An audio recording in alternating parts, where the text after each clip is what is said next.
Morning Peppers. Good, I remember my phone with me. This is just a quick video to remind you all of today's meeting at noon, 19 Stanmore Avenue. Supposed to be a bumper turnout as we have a serious conversation.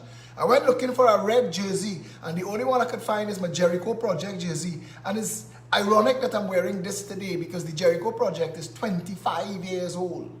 It's one of the things that I founded to make a difference in Trinidad. It's easy to call yourself an activist, a politician. It's easy to get involved in the conversation. It's easy to talk. It's really easy. Anybody could talk. All of us have a mouth. But to actually do something, for 25 years, the Jericho Project has represented the homeless, the disabled, and the orphans in society.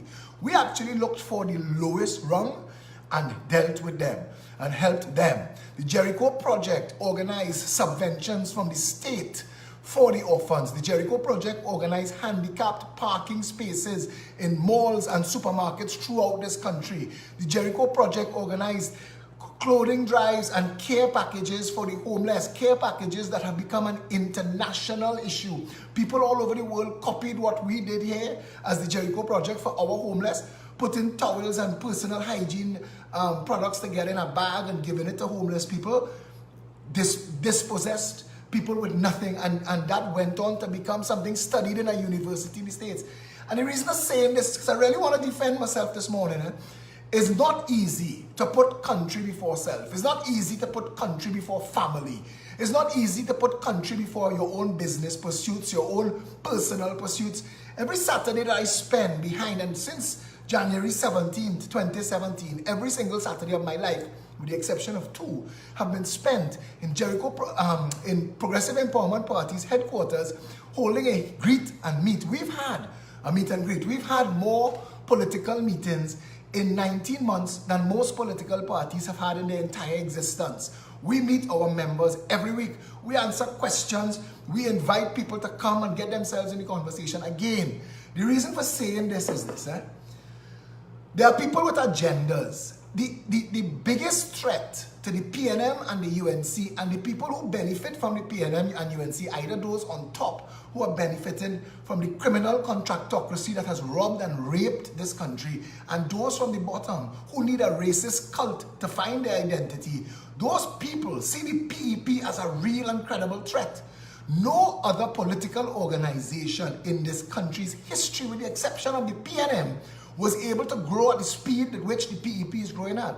But only the PEP has an ideology and a philosophy that unites all the people, and that is what is quaking both the PNM and the UNC. Since the Progressive Empowerment Party was formed, and since we established ourselves as a real and trustworthy contributor on national issues, we made the opposition irrelevant. People keep saying that without the PEP, they wouldn't know what's going on.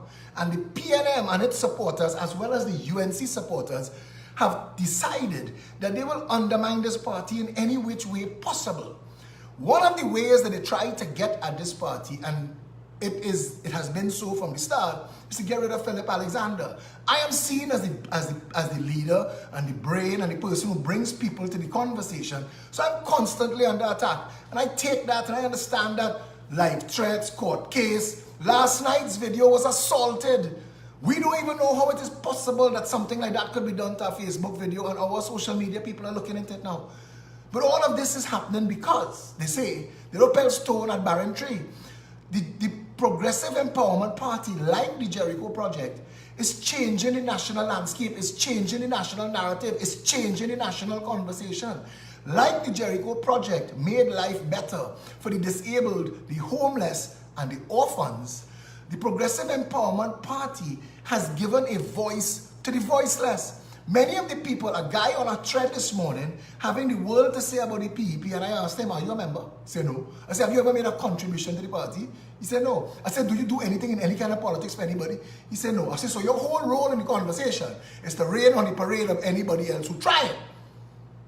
And that's the point. You are free to listen to everybody. Social media is the brand new frontier. Listen to everybody. But let critical thinking be your guide. Let people's agenda be your guide. Let their body of work be your guide. Let what they do. I have to tell another one who's giving me talks, I say, bro, You couldn't account for money that you collected on behalf of the PEP and we fired you. So now you're standing on the sidelines pelting stones at the PEP. How funny is that? My job, not easy.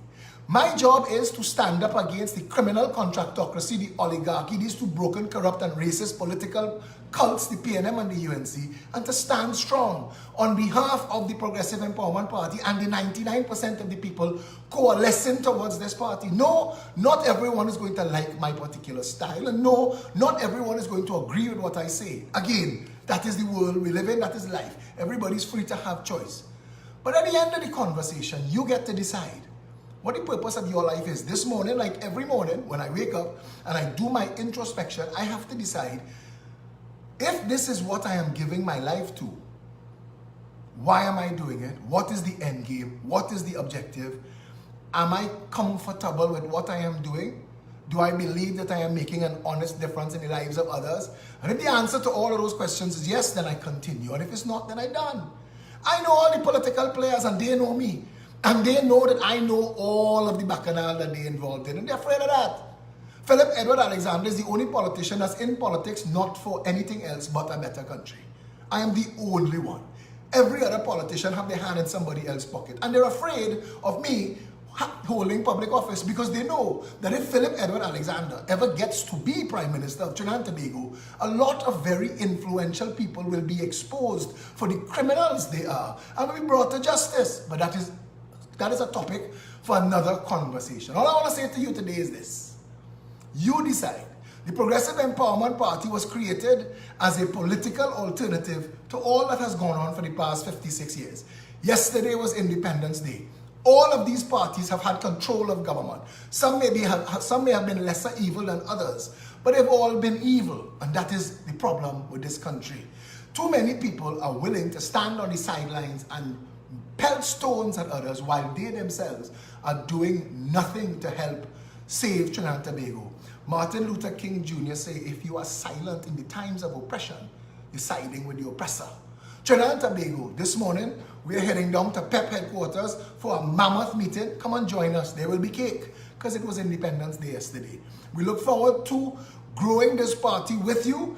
And if you would like to have any further conversation with me, directly message me. My Facebook is open to the world. Stay safe, Trinidad and Tobago.